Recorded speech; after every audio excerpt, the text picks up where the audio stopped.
Wanted, a hero to help me deal with student debt. Oh, you say we have one, do we? Well, it's not easy being a student today. It's even less easy being a current or former student, coming face to face with a ton of debt from different lenders and trying to figure out how to manage paying different amounts at different times to different entities. Way back when you took those loans out, if you can even remember being 17 or 18, no one told you that you would also need a minor in math and economics just to deal with the complexity. Studies tell us that some 65% of all students seriously misunderstand their loan obligations. Now that's on over $1 trillion in student debt. Now it would appear almost predatory if it weren't also legal. Lenders, at least up to the present, have no problem saddling students. Few of them qualify to make an educated decision on tens of thousands of dollars of obligations, and yet will sit there and sign those papers. And why shouldn't you sign the ones that are placed in front of you when you're the most vulnerable? You're young, you have a great future before you, that degree is a ticket to a better life. At least that's what we've been told, right? Well, that is if you don't default. That is if you keep your payments up to date. That is if you can determine the best survival financial strategy when things do get tight. So before I distress you out totally, dear student listeners, let me assure you that you do have allies out there. And to quote that famous Occupy Wall Street strike debt axiom, you are not a loan. Our guest today, Andrew Josuweit, CEO and founder of Student Loan Hero, was motivated by his own painful experience with student debt to develop an online strategy and technology which should go a long way towards making your life easier. Let's see if that is so. So welcome to the show today, Andrew. Jerry, thanks for having me. I'm excited to be here. Well, I'm happy to have you given the subject and the need. Now, the saying that necessity is the mother of invention couldn't be more true in your case. So share your personal story with our listeners, and let's talk about the solutions which you and your team have come up with to answer the challenge of managing student loan complexity. Definitely, Jerry. So unfortunately, I graduated with $104,000 of student loan debt from a private four-year college, from my undergraduate education. And what that meant, upon graduation, I had 16 different loans with 4 different banks. And 6 months after graduation, I had to start making those payments, and it was a nightmare. I was logging into 4 different banks every month, trying to figure out who to pay, what the payment amount was for, where to send the check. All while this was happening, my loans were being sold between different lenders, servicers, guarantors. There was a lot of consolidation happening in the private space and the federal space. So it's not an easy task for a student loan borrower just to manage their debt and then also create the most appropriate financial strategy to help them get out of debt fast and stay on top of everything at the same time. Well, this prompts me to provide this disclosure that I came across your company while researching student debt. I contacted you, and I've just completed a modest consulting assignment for Student Loan Hero. So I'm definitely a fan of your work, and I can hardly be called unbiased. That said, and feeling better equipped than most interviewers to know where to go with my questions, let me ask you another personal question. If you had it all to do over again, that is, going to school, racking up that debt, would you do anything differently, and how would you counsel someone who's freshly on this path? Jerry, this is a really difficult question. It all comes down, in my opinion, to return on investment. And it's really hard to put an actual number on your return on investment from an education, particularly because you develop a network while you're in college, and depending on the school that you go to, that could mean various things. And there's a lot of qualitative factors that you can't really put a number on. In my personal situation, do I think that my education has provided a good ROI? To date, no, it hasn't.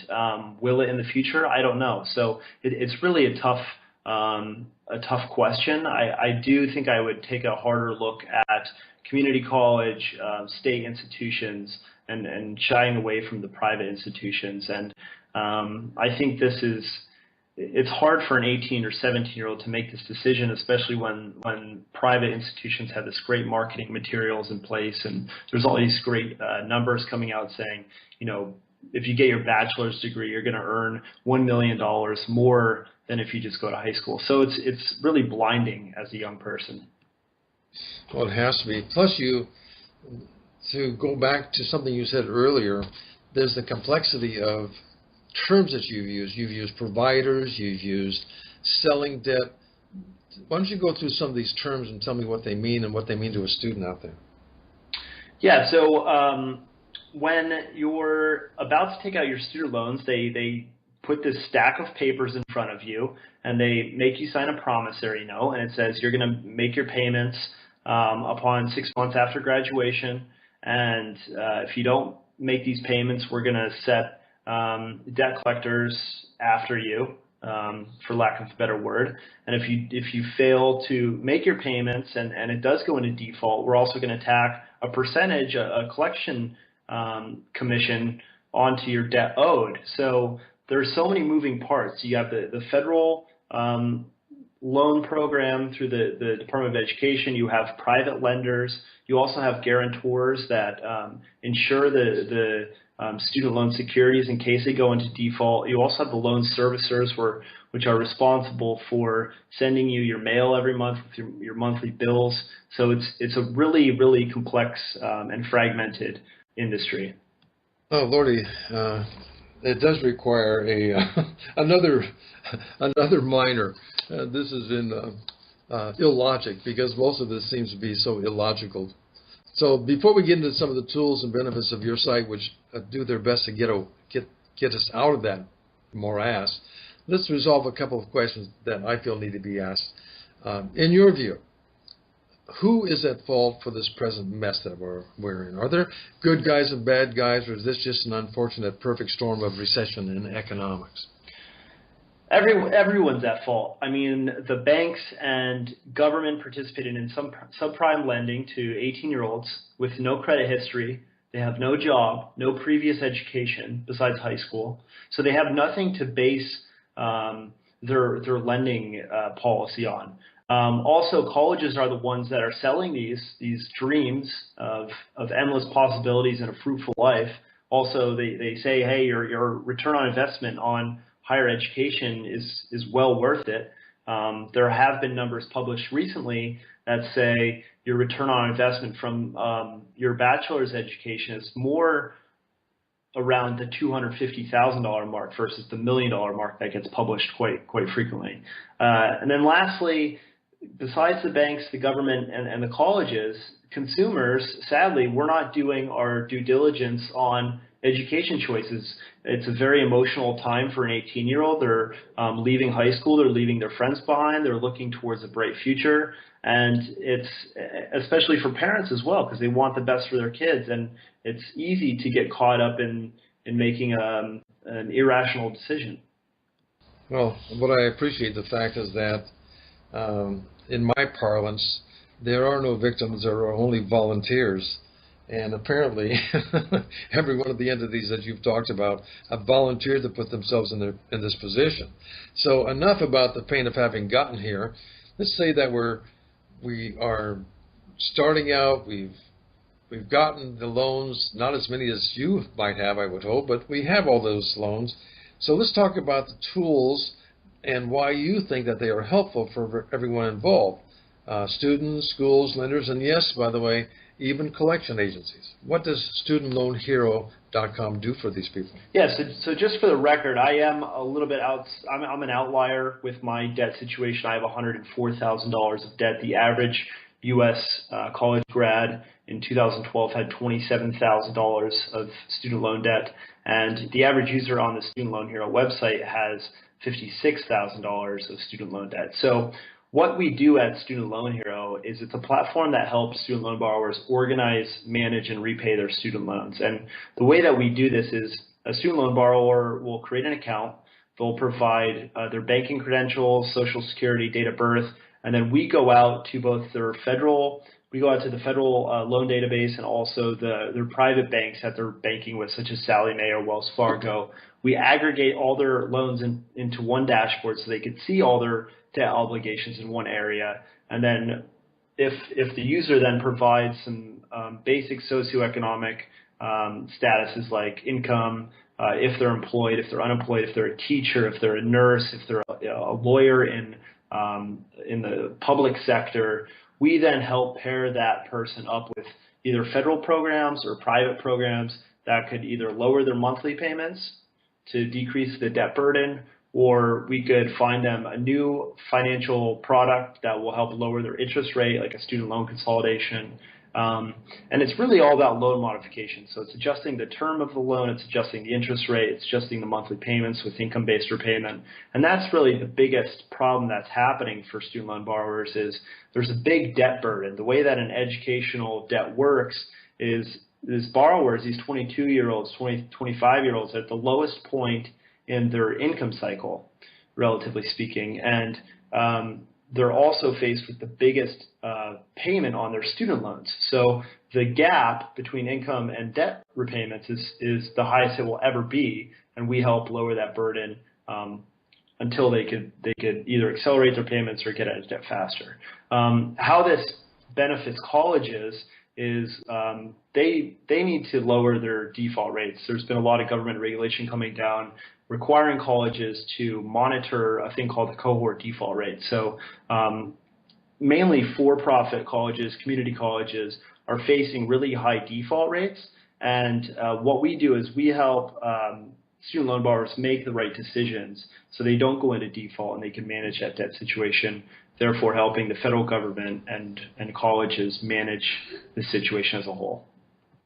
So basically we have on what I would consider to be a three-legged stool, which was the lender and the borrower. We've got them on a dashboard so they can better understand what's going on. The third I'd like to point out is where defaulters go, and that's to collection agencies.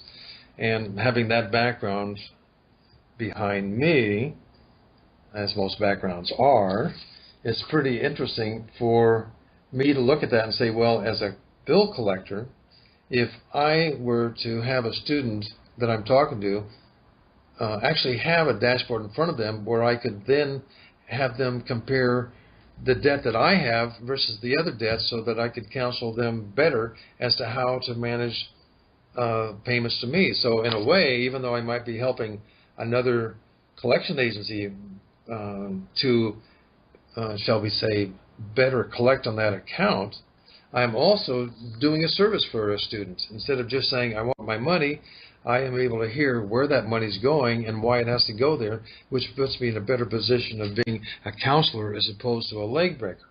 Or am I missing the point there? No, it's exactly accurate, and that's our mission. Is we're not. Everybody's afraid and almost putting their student loan payments on hold or ignoring them as a whole. And we want people to address those issues and be on top of their debt obligations and not be afraid of it. We want to empower them, give them the tools and education so they could successfully manage it and not run from it and wait until it piles up. Well, that's very, very important. There's no way out of a mess unless you understand exactly what the mess is that you're in. Now, I also know that you've reached out to the Occupy Wall Street people, specifically those who've been very vocal about the dangers of student loans and, if they had their way, would see these debts forgiven. So, though I do know the answer to this already because of my relationship with Occupy, what would be the interest in Student Loan Hero on their part, and what do you feel about their position on student loan forgiveness? A lot of people would feel that student loan forgiveness is circumstantial. Personally, I think that bankruptcy protection needs to be restored for student loan borrowers. If the big banks could get away with writing off billions upon billions of dollars in bad debt, why can't the consumers? So I definitely think I'm in favor of bankruptcy protection, and it really depends in terms of student loan forgiveness. It really depends on the person's situation. There's people that are using Student Loan Hero that are never going to get out of debt, and it's so sad because they're between 20 and 30 years old. There's people that are in their 50s and they expected to be retiring soon, and they can't even declare bankruptcy on their student loan debt that may or may not be their child's or their own. And I just think that there needs to be more consumer protections in the student loan space. And frankly, it makes me disgusted that it's not treated the same way that mortgages are, other debt notes are in this society. Well, I think I rather echo those sentiments myself, Andrew, and I want to thank you for spending some time here on 15 Minutes of Fact to inform and educate the listeners to not only your personal experience as a person who's been in debt and is in debt, but the fact that you use this as a motivator rather than just another weight stopping you from moving forward. Now, to remind my listeners of my own background in the credit and collections industry, I cannot stress enough the very real dangers involved in getting over one's head in debt. Be particularly aware that certain student debts, regardless of your financial situation in the future, cannot at this point be discharged in a personal bankruptcy. That is a distinction that defaulted students share with only one other social class, and that's convicted felons. Don't get me started on the people that put that plan together. So if you don't pay your lender, you most certainly will be paying the collection agency, which will be turned loose on you. As someone with a 40-year history in that industry, I can promise you that that will not be a pleasant experience. Educational, perhaps, not pleasant. Now, you can find, for more information, Andrew Josuweit by way of email at andrew@studentloanhero.com. You have a LinkedIn name there too, don't you, Andrew? Same thing? Correct. And on Twitter, you're Student Loan Hero? That is correct. And, of course, your website, studentloanhero.com. Any final thoughts to leave us with, Andrew? We're on a mission to help all student loan borrowers create the best financial strategy given their situation. So if you know somebody that has student loans or you have student loans, be sure to check out Student Loan Hero. We love getting feedback, and we love helping. No matter, regardless of your situation, you might have only a few $1,000s in student loan debt, or you might be over $100,000 in student loan debt. We'll help you create a strategy that's best suited for you. So feel free to check out our website, studentloanhero.com. And if you want to connect with me personally, it's andrew@studentloanhero.com. Thanks, Jerry. My pleasure. And this is Jerry Ashton of 15 Minutes of Fact here on WGRNradio.com. Thanking Andrew Josuweit once again, as well as our fans for stopping by to learn more about how to survive in a very challenging world, and most importantly, to learn from those like Andrew who are doing something about it.